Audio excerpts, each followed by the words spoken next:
All right. Good morning. Welcome to Leading Your Way, where we talk about the stories of women who have seen a problem and taken the lead to get it solved. Today, I am with Joy Roseberry of the Darke County Independent and Democratic Women's Group. And I'm going to hear from Joy. I'm going to let you tell her story, let you tell your story, Joy, about what you started, why you started it, and where it has led you so far. So you take the lead. Start us off by telling us who you are, and then go from there. Okay, I'm Joy Roseberry and I live in Greenville, Ohio.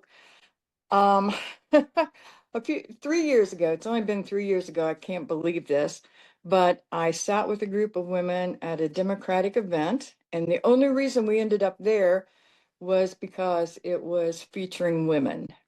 So we went, sat at a table, we didn't know each other. We all met at this dinner, seated at what I called the cool table.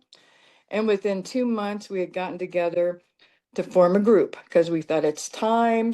We're tired of just sitting at the coffee table and complaining about what's going on. It's kind of like it's time to stand up and do something. So before we knew it, we started our group. And by the way, it's Darke County Democratic and Independent Women. Okay.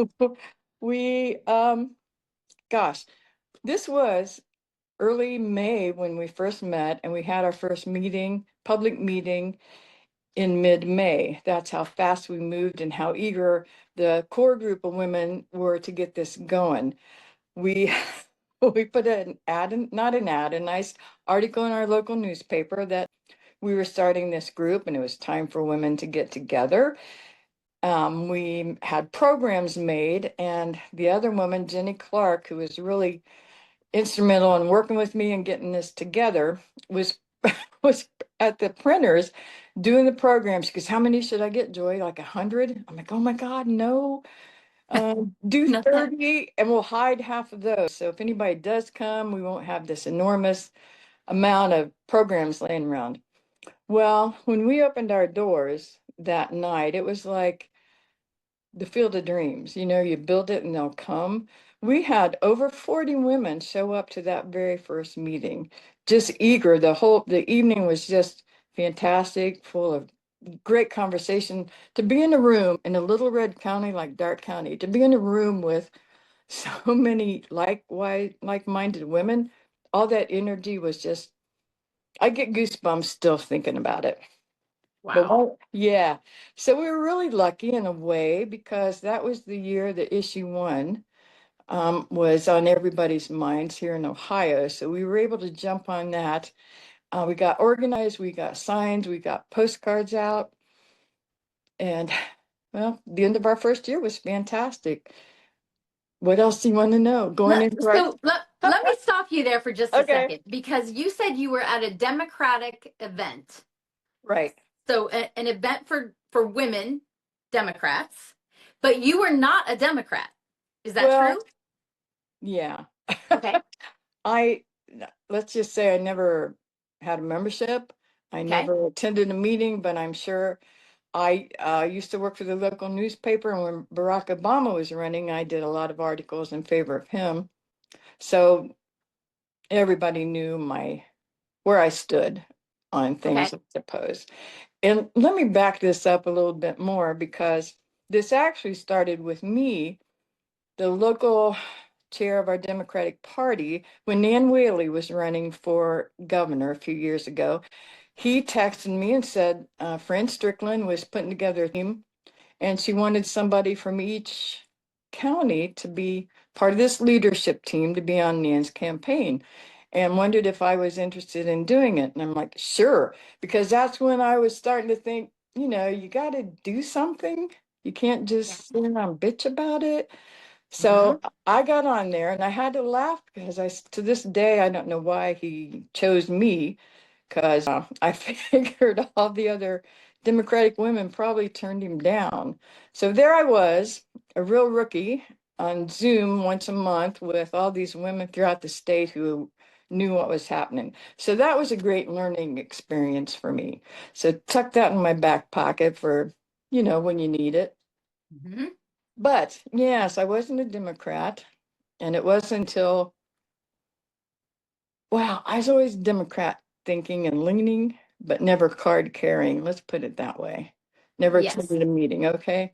Yeah. And that's why this group of Democratic and Independent women worked so well, because we were all of the kind of the same ink.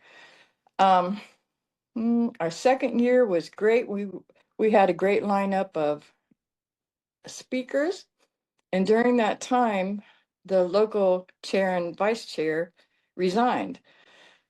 So I was approached to be chair of the party. Like, no, I'm not doing it.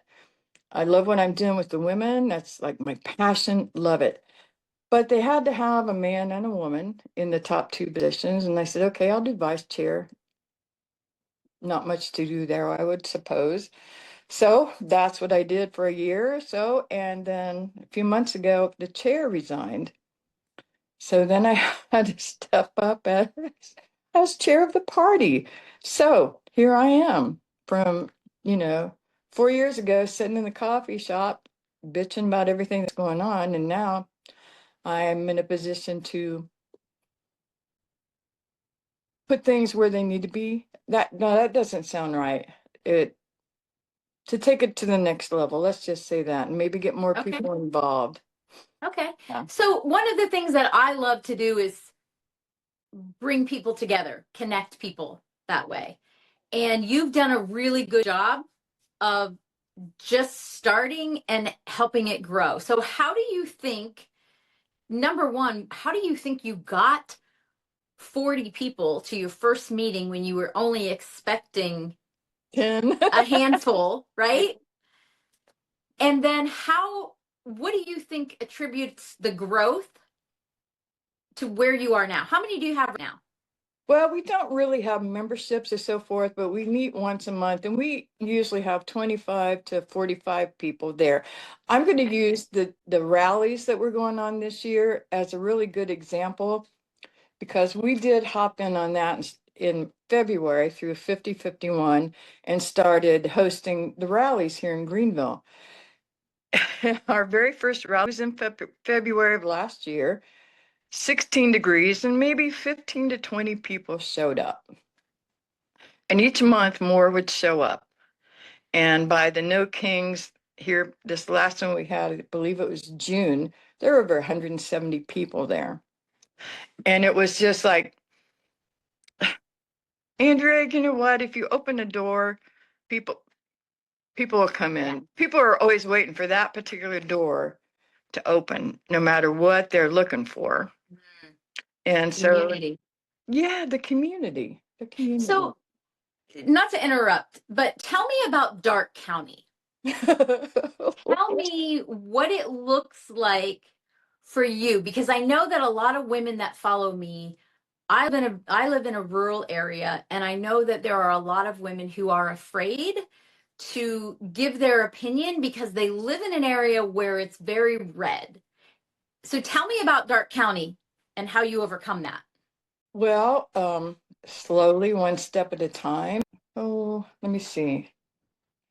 How do we? So that it's red, like many Ohio counties. Tell us how you overcome that and what it feels like to be a person who believes in maybe some democratic values living in a red community. We are very red, but it's more independent, non-party voters. We have at this time, I believe, less than 1,000 registered Democrats, approximately 12 to 13,000 registered Republicans, and 22,000 registered non-party. Those are the people I want to kind of draw in, because I know how the other two sides are going to vote. But I have to go back again to our first meeting, just knowing I heard so much that very first meeting. I still heard it at the last rally. It's like I thought I was the only one here. I thought I was the only one here in this red county, but we're not. And for the longest time, people were afraid. Some people are still afraid to speak up. Businesses, of course, if they're Republican owned here, they have no problem putting out a Trump flag, doing whatever they need to do. But independent and Democratic business owners are just kind of laid back because they don't know what will happen. But I want to go back to the very first year that we met when issue one sprung up. And of course, that was for women's health, the issue in Ohio that was on the ballot not once but twice to get it on. I was with an organization that sent us 100 free signs, yard signs for the issue. And like, oh my God, signs in Dark County, okay. And I was getting all kinds of advice as to where to put them, where they'd be seen, yada, yada. But I'm like, nope, these go to the women in this group. If she's brave enough to put one of these in her yard, she is getting this. And I didn't care if it was in a yard up and down some 2 mile lane where nobody would ever see that sign. That was that woman's power getting out there and putting the sign out. That was her power. I love That was that. power. Like I said, she's probably the only one that knew it was there, but that's what she needed. The rallies, of course, in a small town like this, a small county, you know who's the Democrat, you know who's the Republican. So to see them starting to come out, to see the Democrats that were afraid to say they were Democrats, but they would come out to the rally. First rally, they'd be out there just standing around. The second rally, they were holding their sign. So it's just building the community, I suppose, making everybody feel welcome. The second year we got into postcards. I think our group became the postcard queens because everybody was coming to us to send postcards, and that's what we did. And I think in 2 years we sent out over 10,000 postcards. Wow. I know from locally to remind people to vote, to the Supreme Court justices, to Kamala last year during the presidential campaign. So, and again, that was their power. If they didn't want to, they didn't have to sign their name to it, but they were getting out those postcards. They were doing something. And I think that's all people really want, don't you? Yeah. Oh, I know that it makes me feel better when I volunteer for a campaign and do text banking or phone banking or write postcards. It makes me feel like I'm contributing. Right, right. And that leads to something that you and I have talked about, and I'd like you to talk about it here. I'm someone who's loud. I'm on social media. I'm talking to women and trying to get them to think, not tell them what to think, but get them to think. And I know that you're also that way, and you're leading your group and you're having meetings and you're doing the rallies, but those aren't the only way to resist or to express your opinion about things. So talk to my audience about ways that you can make a difference if you see something that you don't like that doesn't involve being loud on social media like you and I want to be. Well, again, it just goes back to the silent things of putting the sign in your window or sending out that postcard. I'm speaking politically now, but that works anywhere. And you might be surprised. uh, Sometimes all you have to do is go up to somebody in front of you in line at the restaurant or the movie and say, "I like your hair. I like your coat. I like what you're wearing." And before you know it, you found a soulmate. You found a Yeah. best friend, You just can't be afraid. Can't be afraid to talk to people. So we've talked a lot about blue and red, and independence, but Mhm. one thing that I've noticed is that it doesn't matter. I'm not a huge party person. I think more policies are personal because they affect my personal life. They affect my health care, child care, whether my streets are and roads are taken care of. Um, so politics for me is personal. And that doesn't involve, like, I do a lot of work with Moms Demand Action and Demand a Seat, trying to pass Mhm. gun safety laws. And we're gun owners. We believe that everyone has the right to own a gun. Um, it's not a blue thing or a red thing. It's not extreme. It's we all have kids in school and we all want our kids to be safe. So how do we move conversations from being red and blue to just being person focused? Well, that's interesting. You should bring that up because with the going back to the rallies again, we always ask that the signs are issue related instead of Trump related because we're not, our community is not that well off. We're not like a suburb of Columbus. People are working hard here. We have farmers. My gosh, look what they've gone through. But that's our community. We're rural. And I think when we hold up a sign or we address an issue about childcare or SNAP, yeah, people are going to take notice. And hopefully it's the issues that bring them around because everything else is just so hot topic, you don't even want to touch it. Yeah. Yeah. The things that affect us personally and locally are the Right, things that we need to be talking about. right. So let's go from there to you've told us where you've been, where you started and what's happened so far. What does this group look like going forward for you? What's the end goal, or is there an end goal? Oh, I don't know that there's an end goal. I think will always be together because just like I said, our meetings are just so full of energy. We really stepped up the pace last year and had the most beautiful slate of speakers come in. We even had Amy Acton come to our ladies' night at the fair and had her for a meet and greet. Oh gosh, we had Rachel Coyle came up and Mm. gave a great workshop on how things work at the State House and gave us all kinds of tools to stay in touch with things that are going on there. Deb Hogshead, I don't know if you know her from Miami County, but she's part of the Move to Amend here in the state. She gave excellent information. Chris Gibbs came in and spoke to us, really fired up the group.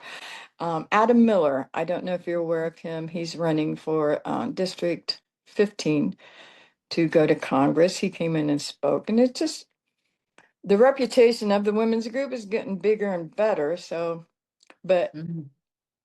I think the main purpose there is not only because we always have a social hour, even with our speakers, they stay and hang around for a while and chat, but it's just the community and giving out good information is what we do. I don't think that'll ever end, even when I'm long gone. Mhm. That's the best kind, right? The infinite group that you don't know where it's going. You didn't expect Yeah, it to turn you into the Democratic Party chair. So how would you know?